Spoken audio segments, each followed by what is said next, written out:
आज मैं आपको एक गारंटी देती हूँ, अगर आपका पूरा पोर्टफोलियो सिर्फ एक ही असेट क्लास में है, जैसे या तो पूरा पैसा एफडी में है या फिर सिर्फ इक्विटी में, तो आपका इन्वेस्टमेंट सेफ नहीं है।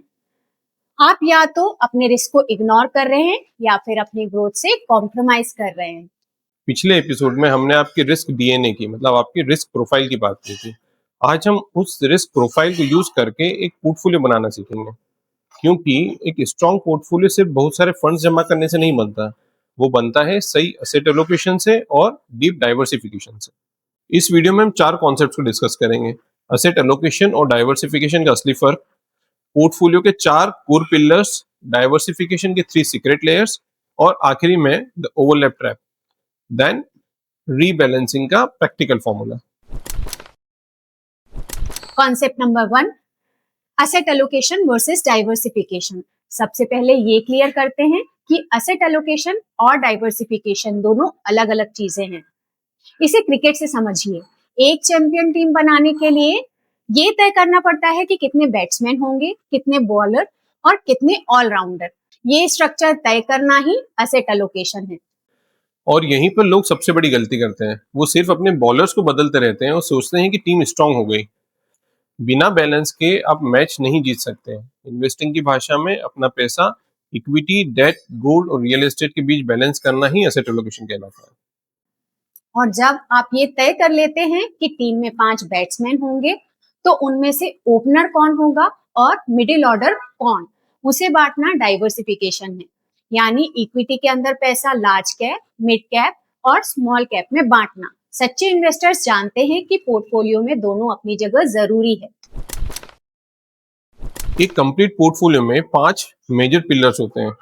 पहला है इक्विटी, जो इन्फ्लेशन को बीट करके वेल्थ मल्टीप्लाई करता है।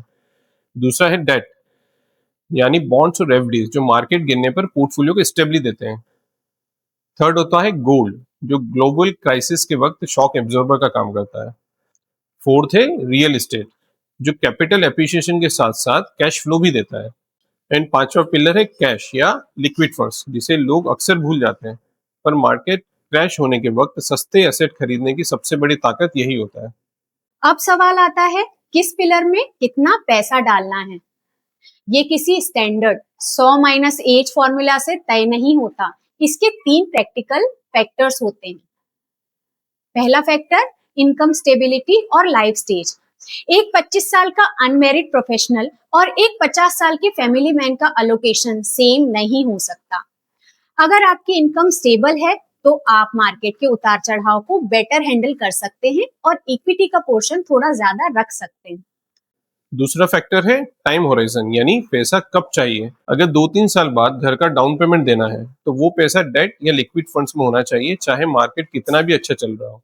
लेकिन अगर गोल 15 साल दूर रिटायरमेंट का है तो उसे इक्विटी में ग्रोथ के लिए टाइम देना चाहिए। और तीसरा factor, emotional capacity. Excel sheet पर 20% लॉस देखना और रियल लाइफ में पोर्टफोलियो को 20% रेड देखना दोनों अलग अलग चीजें हैं। अगर मार्केट गिरने पर आपकी नींद उड़ जाती है तो इसका मतलब है इक्विटी का वेटेज आपकी रिस्क एपेटाइट से ज्यादा है और उसे अलाइन करना जरूरी है।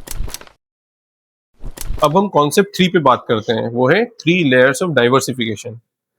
सही एलोकेशन के बाद बारी आती है डाइवर्सिफिकेशन की, और ये सिर्फ एक लेयर में नहीं होता, 3 लेयर्स में काम करता है।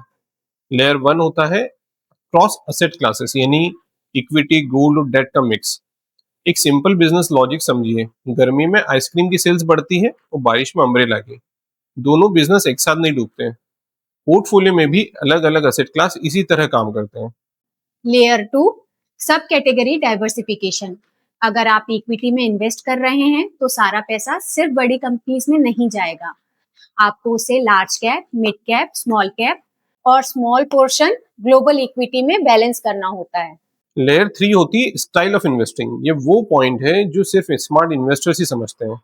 डाइवर्सिफिकेशन के लिए सिर्फ मार्केट कैप बदलना काफी नहीं है, आपको इन्वेस्टिंग स्टाइल भी डाइवर्सिफाई करना होता है। मेनली 3 स्टाइल्स होते हैं: value, growth and momentum. Large caps already established companies होती हैं। यहाँ वैल्यू या क्वालिटी स्टाइल अच्छा काम करता है, पर मिड कैप में रेट ज्यादा होता है, वहाँ मोमेंटम। और स्मॉल कैप्स में जहाँ ग्रोइंग पोटेंशियल बहुत है, वहाँ ग्रोथ स्टाइल ज्यादा इफेक्टिव हो सकता है। Concept number 4, the overlap mistake and rebalancing. लोग गलती कहाँ करते हैं? वो डाइवर्सिफाई करने के चक्कर में 4-5 लार्ज कैप या फ्लेक्सी कैप फंड्स ले लेते हैं। पर जब आप अंदर देखते हैं तो उन सभी फंड्स में वही 5-6 सेम कंपनीज होती है। इसे पोर्टफोलियो ओवरलैप कहते हैं। यानी आपने रिस्क डाइवर्सिफाई नहीं किया, आपने सिर्फ सेम कंपनीज में एक्सपोजर बढ़ा दिया। मार्केट गिरेगा तो सारे फंड्स एक साथ गिरेंगे। इसीलिए क्वांटिटी पर नहीं, क्वालिटी ऑफ डाइवर्सिफिकेशन पर फोकस कीजिए। और सबसे जरूरी बात, असेट एलोकेशन एक बार का डिसीजन नहीं है, इसे टाइम टू टाइम रिव्यू और रीबैलेंस करना पड़ता है। जब इक्विटी मार्केट बहुत ऊपर चला जाए तो थोड़ा प्रॉफिट बुक करके डेट या गोल्ड में शिफ्ट कीजिए ताकि आपका ओरिजिनल रेशियो मेंटेन रहे। जैसे अगर आपका ओरिजिनल प्लान 60% इक्विटी था और बुल मार्केट में वो 75% हो गया, तो रीबैलेंस करने का सही वक्त आ गया है। क्योंकि इन्वेस्टिंग में मजा सिर्फ रिटर्न कमाने में नहीं है, उस रिटर्न को मार्केट क्रैश में बचा कर रखने में है। आपके पोर्टफोलियो में अभी कितने एसेट क्लासेस हैं? सिर्फ इक्विटी या सच में डाइवर्सिफाइड? कमेंट्स में ऑनेस्टली बताइए। अगले एपिसोड में हम इस नॉलेज को एक्चुअल लाइफ में अप्लाई करेंगे। नेक्स्ट एपिसोड होगा गोल बेस्ड इन्वेस्टिंग पर, यानी घर, गाड़ी और रिटायरमेंट गोल्स को अपने इन्वेस्टमेंट से एग्जैक्टली किस तरह से मैप किया जाए। इमोशन से नहीं, कैलकुलेशन से इन्वेस्ट कीजिए। मनी मंत्रा के साथ बने रहिए। जय श्री कृष्ण।